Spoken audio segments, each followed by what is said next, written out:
온라인 수학체험전 거꾸로 풀기 전략을 이용한 보드게임 방법 스플렌더에 대해 알아보도록 하겠습니다. 저는 불암중 교사 이희주입니다.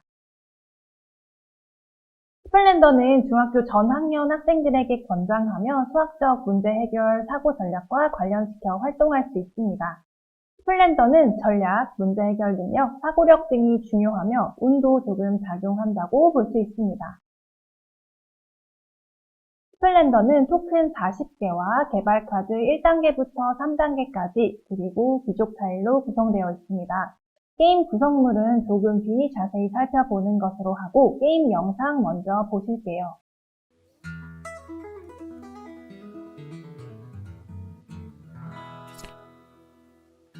이제 모르는 분 없죠? 르네상스 시대 보석상의 파란만장한 일대기 스플렌더. 인원에 따라 보석 토큰을 2명이 할 때는 4개, 3명이 할 때는 5개, 4명이 할 때는 7개씩 사용합니다. 인원과 상관없이 금 토큰 5개는 모두 사용합니다. 귀족 타일은 인원보다 1개만 더 준비해주세요. 카드를 단계별로 나눠서 각각 섞고 각 더미에서 카드를 4장씩 뽑아서 더미 옆에 놓으세요. 준비가 끝났습니다. 자기 차례가 되면 다음 행동 중 1개를 반드시 해야 합니다. 그리고 차례를 왼쪽 사람에게 넘기세요. 보석 토큰 3개를 가져올 때는 반드시 3가지 색깔의 보석을 1개씩 가져와야 합니다. 1가지 색깔의 보석 토큰을 2개 가져올 수도 있습니다. 이때 공급처에 4개 이상 남은 색깔만 선택할 수 있습니다. 카드 1장을 손에 들고 금 토큰 1개를 가져옵니다. 금 토큰은 이 방법으로만 가져올 수 있습니다. 카드는 더미 또는 그 옆에 펼쳐진 카드 중 1장 선택하면 되고, 선택하여 손에 든 카드는 게임 중 다른 플레이어가 구입할 수 없습니다. 한 사람이 손에 들 수 있는 카드는 최대 3장이며 이미 3장을 들고 있는 사람은 이 행동을 할 수 없습니다. 시장의 앞면으로 보이는 카드 또는 자신의 손에 있는 카드 1장을 비용을 내고 구입합니다. 금 토큰은 원하는 보석 1개를 대신해서 쓸 수 있습니다. 비용을 지불한 뒤에는 카드를 자기 앞에 내려놓으세요. 게임 중 구입한 카드를 같은 색끼리 모으면 편리합니다. 모든 카드에는 보석 아이콘이 있는데 이 아이콘은 이후에 카드를 구입할 때 해당 보석을 할인해준다는 의미입니다. 그러니까 카드가 이만큼 깔리면 이 카드를 살 때 실제로는 이만큼의 토큰만 내고 살 수 있는 거죠. 4가지 행동 중 1개를 하고 나면 차례를 마치세요. 차례를 마칠 때 혹시 토큰이 10개보다 많다면 10개만 남기고 공급처에 돌려주세요. 차례를 마치기 전에 귀족 타일에 표시된 만큼의 카드를 보유하고 있는지 확인하세요. 조건이 된다면 귀족 타일 1개를 가져오세요. 차례를 마칠 때 시장에 빈칸이 있다면 더미에서 뽑아서 4장이 되게 채워주세요. 카드와 귀족 타일의 이 숫자는 점수를 의미하며 누군가 15점 이상의 점수를 얻으면 게임이 곧 끝납니다. 누군가 15점 이상 얻고 시작 플레이어의 오른쪽 사람, 즉 꼴찌 플레이어가 차례를 마치면 게임이 끝나요. 점수가 높은 사람이 승리하고 동점이라면 구매한 카드가 적은 사람이 승리합니다. 스플렌더였습니다. 게임 구성물에는 토큰 40개가 있습니다. 5가지 종류의 보석 토큰 각 7개와 황금 조커 토큰 5개가 있습니다. 개발 카드는 1단계부터 3단계까지 있는데 각 단계별로 장수가 다릅니다. 1단계는 40장, 2단계는 30장, 3단계는 20장이 있습니다. 마지막으로 귀족 타일은 10개가 있습니다. 스플렌더는 반짝이는, 황홀한 등의 뜻을 가진 단어로 보석을 칭하기도 합니다. 스플렌더는 반짝이는 보석을 이용해서 가장 많은 점수를 내는 것이 목표인 게임입니다. 본격적으로 게임을 준비해 보겠습니다. 첫 번째로는 개발 카드를 같은 단계별로 나누어서 섞습니다. 두 번째로는 각 단계별 개발 카드를 오름차순 1단계, 2단계, 3단계 순으로 테이블 중앙에 세로열을 이루게 놓습니다. 그 후 각 단계별 개발 카드를 4장씩 펼쳐 놓습니다. 네 번째로 귀족 타일을 잘 섞은 다음 게임에 참가한 플레이어 수보다 하나 더 많이 펼쳐 놓습니다. 예를 들어 4명이 게임을 한다면 5개를 펼쳐 놓으면 됩니다. 마지막으로 토큰은 참가한 플레이어 수에 맞게 색깔별로 분류하여 쌓아줍니다. 2명이 플레이할 때는 각 색깔별 4개씩 사용하면 되고 3명은 각 색깔별 5개씩 사용하면 되고 마지막으로 4명은 모두 사용하면 됩니다. 4인 기준으로 게임할 때 귀족 타일과 개발 카드가 모두 세팅된 모습입니다. 이렇게 카드와 타일을 준비하면 됩니다. 게임을 시작하기 전에 게임에서 중요한 개발 카드를 먼저 자세히 봐보겠습니다. 왼쪽 위에는 이 카드를 구매함으로써 내가 얻을 수 있는 점수가 적혀 있고, 오른쪽 위에는 보석 토큰이 그려져 있습니다. 이는 다른 개발 카드를 구매할 때 또는 귀족 카드를 얻을 때 사용하게 됩니다. 그리고 아래쪽에는 개발 카드를 구입하기 위해 필요한 보석들, 구입 가격이 적혀 있습니다. 이제 게임을 진행해 봅시다. 게임 규칙은 비교적 단순한 편입니다. 게임을 시작하면 플레이어는 자기 차례에 반드시 4가지 행동 중에 하나를 선택해서 수행을 하게 됩니다. 행동 첫 번째는 각기 다른 색깔의 보석 토큰 3개를 가져가는 것입니다. 플레이어는 개발 카드를 구매할 때 유리하다고 생각되는 토큰을 각기 다른 색깔로 1개씩 총 3가지를 가져갈 수 있습니다. 총 3개를 가져갈 수 있습니다.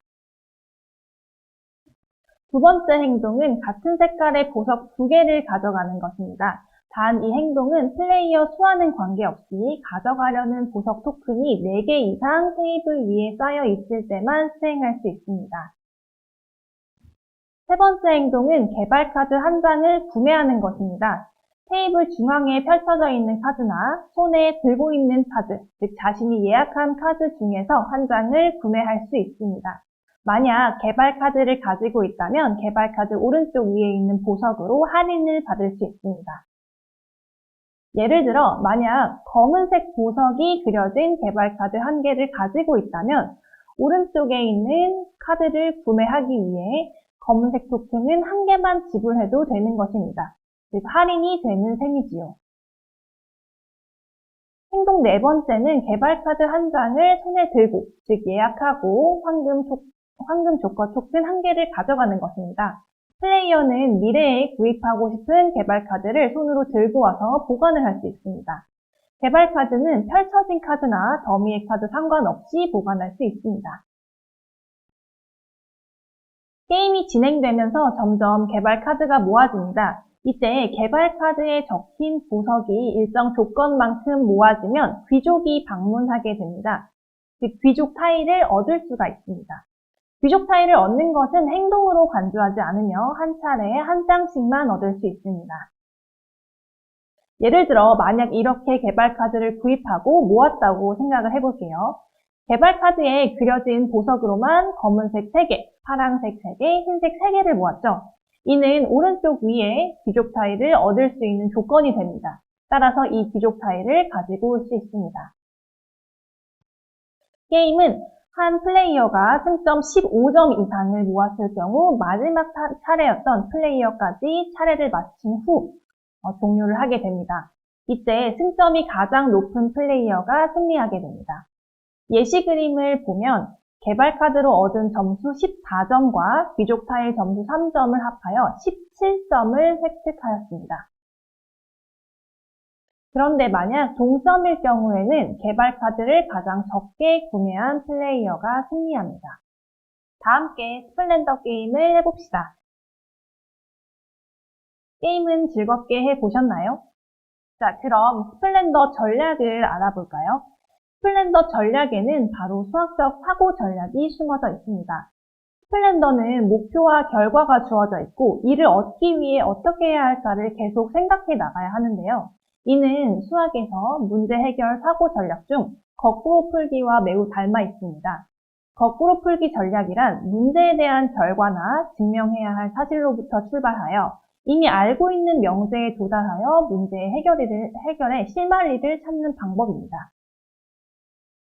스플렌더 게임이라는 문제에 대한 결과는 고득점, 승리라고 할 수 있습니다. 고득점을 얻기 위해서 어떻게 해야 할지를 거꾸로 생각해 나가는 과정입니다.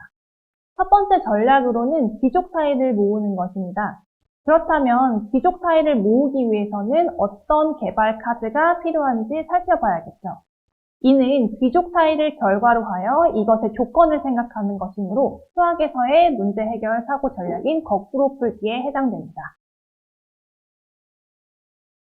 귀족 타일에 적힌 카드 보석을 보고 어떤 개발 카드를 모아야 하는지 방향을 설정하면 됩니다.